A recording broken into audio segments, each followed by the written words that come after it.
begin with Module 1 of our program.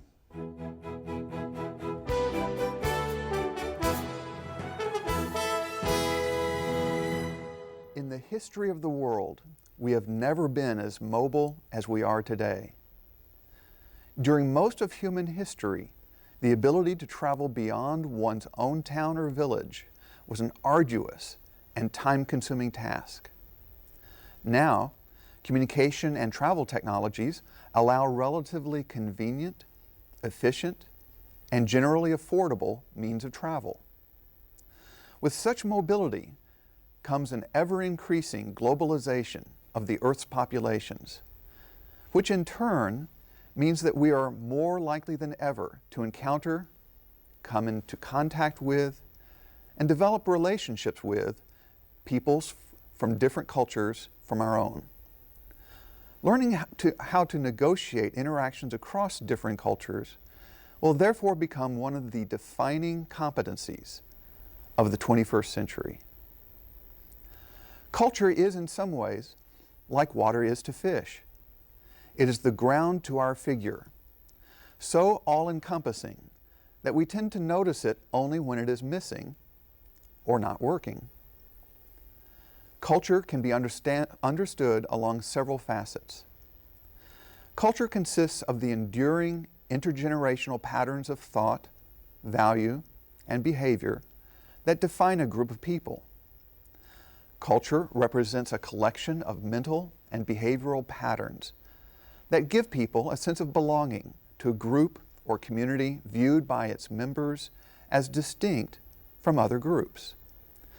You are born into a culture, and your behavior continuously contributes to it and co-evolves with it. Culture sometimes is thought to be the same as ethnicity, race, and nationality. These concepts are certainly related to culture, but are not identical with it. Ethnicity refers to a set of shared linguistic, historical, religious, or common group features that allow those who belong to that group identity to identify membership in that group. So culture is part of defining an ethnic group, whereas culture itself is always more than just a given ethnicity. Most cultures possess multiple ethnic groups within them. So culture is a broader intersection of these characteristics. Nationality simply refers to people born, raised, naturalized, or adopted into citizenship in a given political nation-state. In contrast, race implies a group of people with common genetic or physical appearance characteristics, such as facial features or skin color.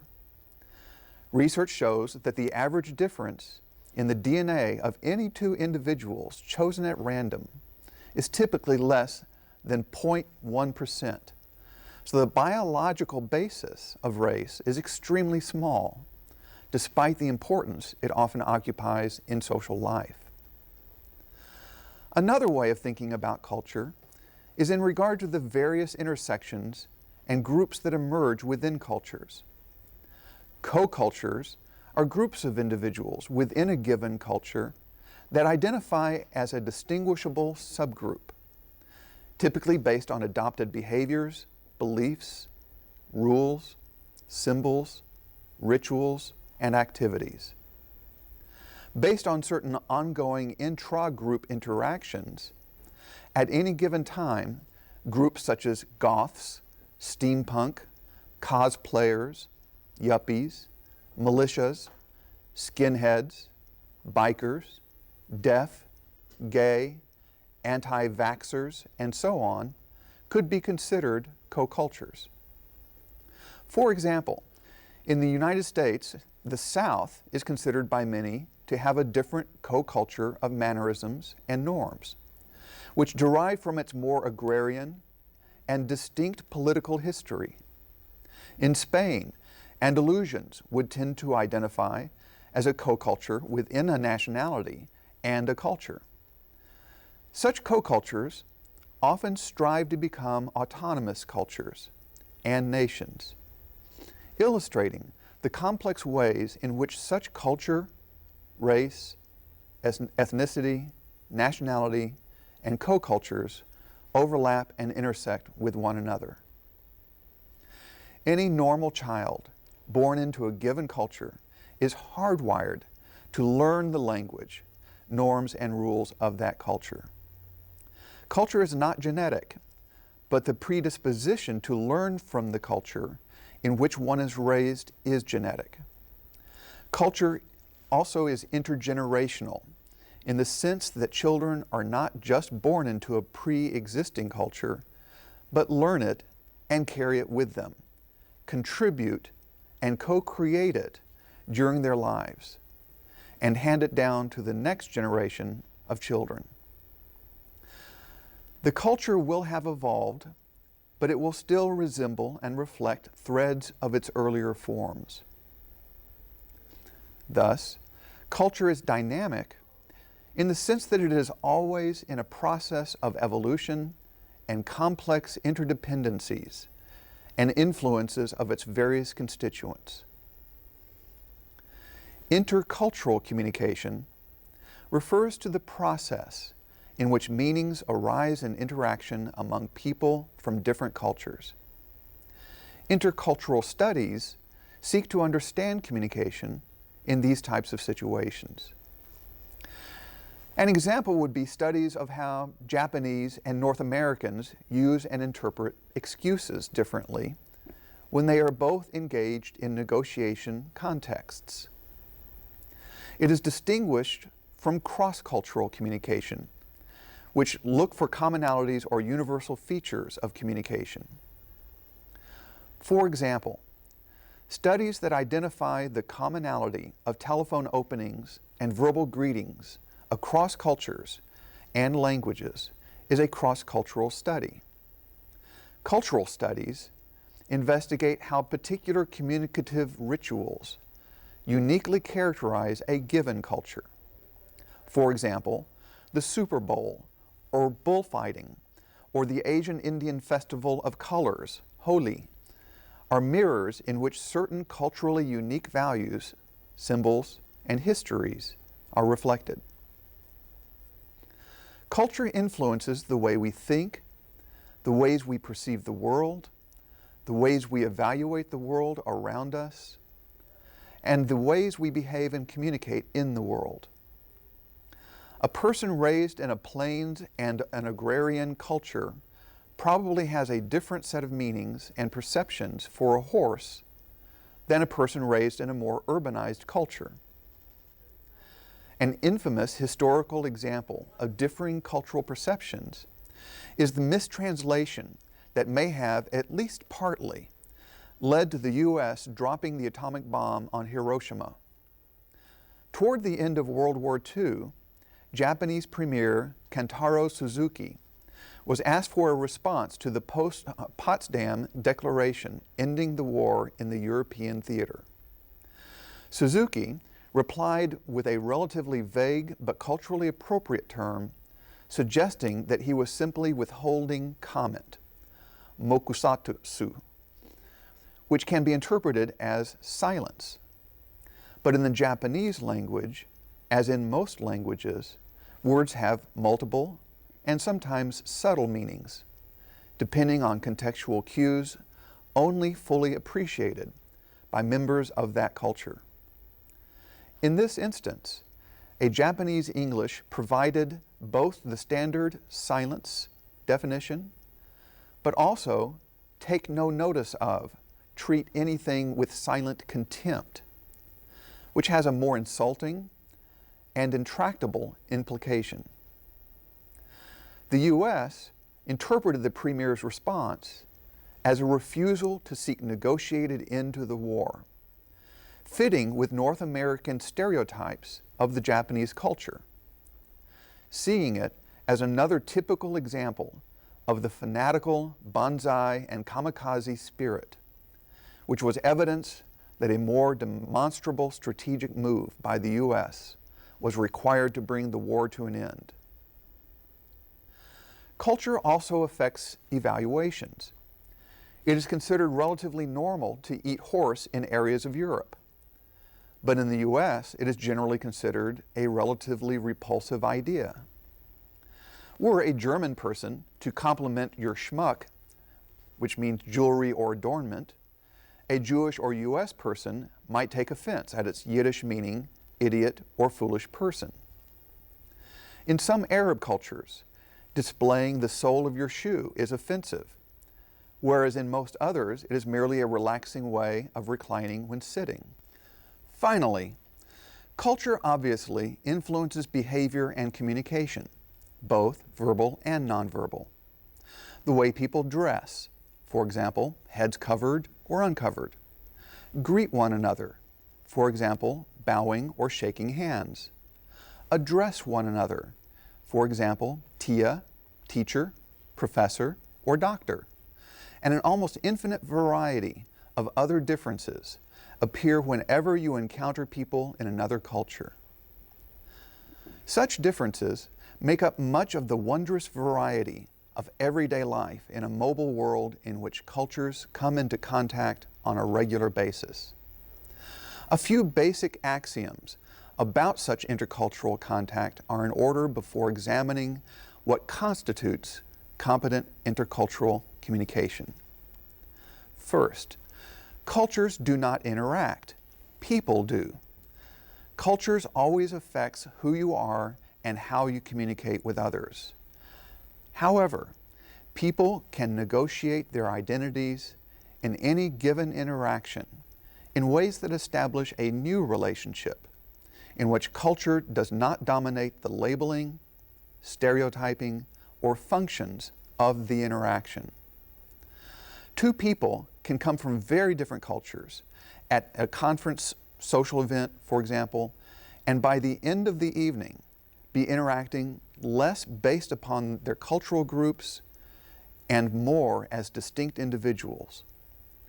In general, when we first meet someone, the only information we have to operate on is assessing how to proceed communicatively is their culture.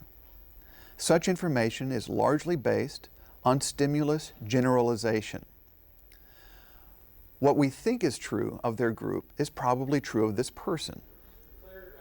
Clearly, such information tends to be prone to error. So the more we interact with this person, the more we come to know them as a unique individual. A process of stimulus individuation. We are no longer treating them as a representative of their culture, but as a unique person. Culture can only be manifest in a person's behavior, and to the degree that we do not see culture in a person's behavior, we are not interacting with that person's culture. Second, variation is at least as great within a culture as between cultures. Another way of saying this is that people are far, far, far, far more similar in their characteristics and communication behavior than they are different. And cultures are far, far, far, far more similar than they are different. This seems counterintuitive because we see such obvious differences in dress, skin color, institutions, and norms of behavior. This is not surprising, given that we tend to notice differences more than we notice similarities, because similarities don't stand out as much. Yet it only takes a moment to realize that every culture uses eye contact, every culture has the same meaning for laughing and crying, every culture experiences the same primary emotions: joy, sadness, anger, surprise, contempt, disgust, fear. And every culture has rituals for greetings and departures. Every culture regulates turn-taking in everyday speaking. Every culture understands certain differences in interpersonal versus public speaking contexts. And every culture formulates speech, acts that represent concepts such as apology, forgiveness, blame, questioning, threatening, and so forth.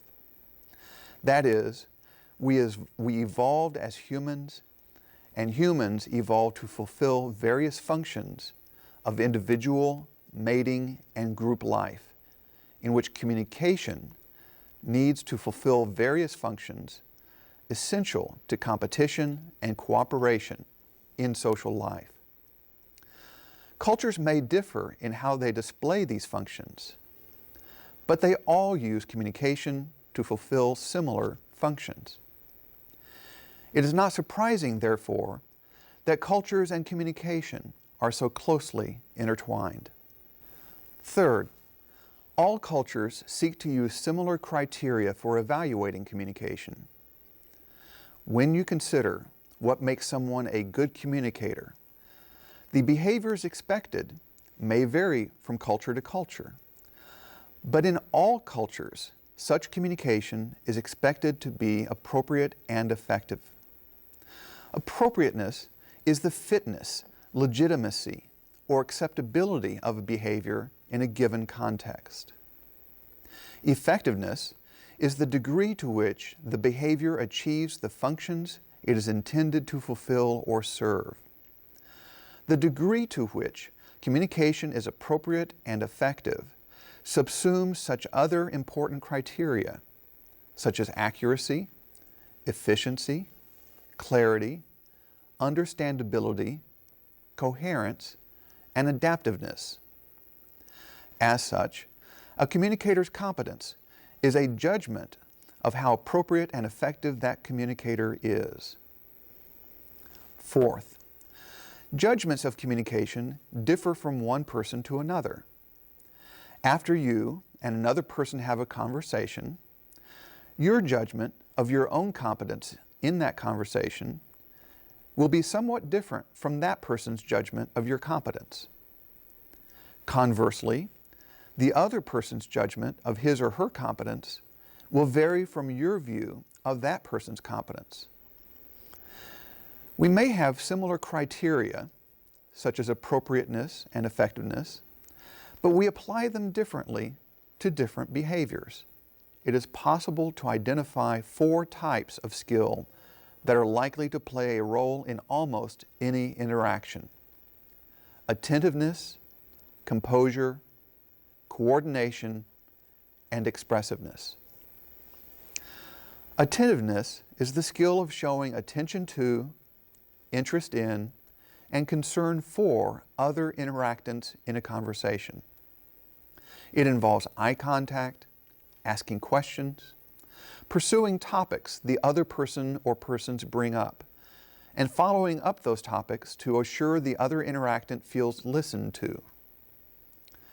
Composure is the skill of demonstrating calmness, self-control, confidence, and assertiveness.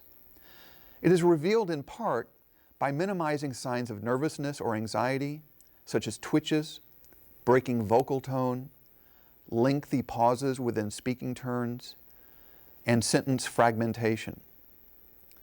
More positively, it is displayed by a fluidity of movement, coherence, and completeness of utterances, and consistency of verbal and nonverbal behavior. Coordination is the skill of managing the ebb and flow of interaction, getting smoothly in and out of conversations, managing interruptions and speaking turn length, facilitating turn-taking among interactants, and managing time speaking versus listening in the interaction. Expressiveness is the skill of animating verbal and nonverbal behavior through activity level, energy level, and variability. Expressive communicators use gestures, figures of speech, humor, storytelling, well-adapted vocabulary, vocal variety, and vivid facial expressions to complement their communication. Each of these skills overlaps some, but collectively, they represent a substantial amount of the map to competent intercultural communication. The fourth component of intercultural competence is contextual adaptation. The term context is a broad concept, but can be broken down into 4 basic aspects. First, culture itself is one way of defining the context of an interaction.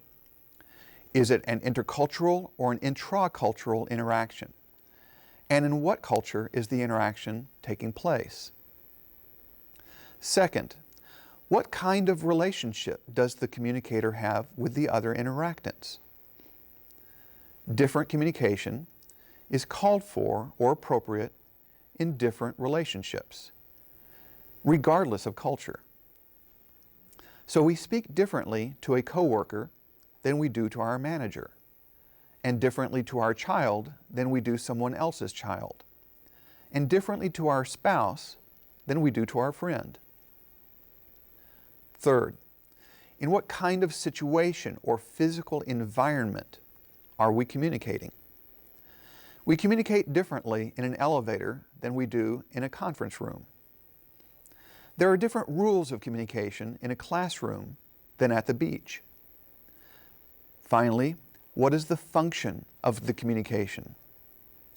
The function of an interviewing context is quite different than the function of a conflict with our spouse.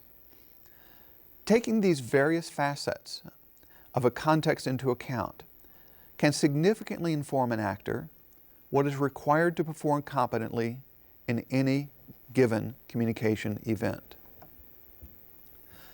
The 5th component of a competent acting performance is an attention to the preferred outcomes of the situation. A tragedy anticipates a different outcome in the audience than a comedy.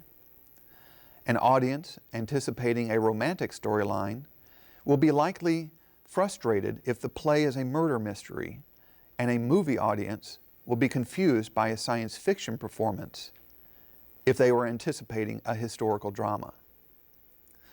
Different interaction situations anticipate different outcomes. An interview anticipates a hiring decision outcome. A negotiation or conflict anticipates an issue-relevant decision. And a first date anticipates a gesture of future relationship status, whether a goodnight kiss, a brush off, or something more promising still.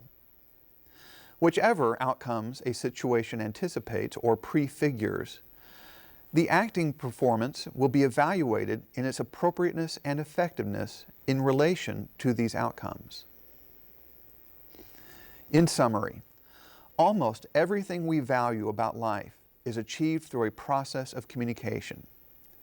In particular, there is compelling evidence that the more amount of social capital, that is, social networks and social support, that we have in our lives, the happier we are and the less likely we are to be sick or die. With greater mobility and greater social media possibilities, we are developing greater capacity for such social capital, more so than ever before in our history.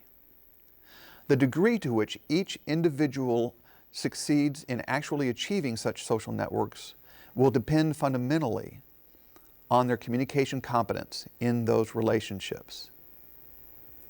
In this fundamental way, the ability to communicate competently within and across social networks is essential to happiness and life satisfaction.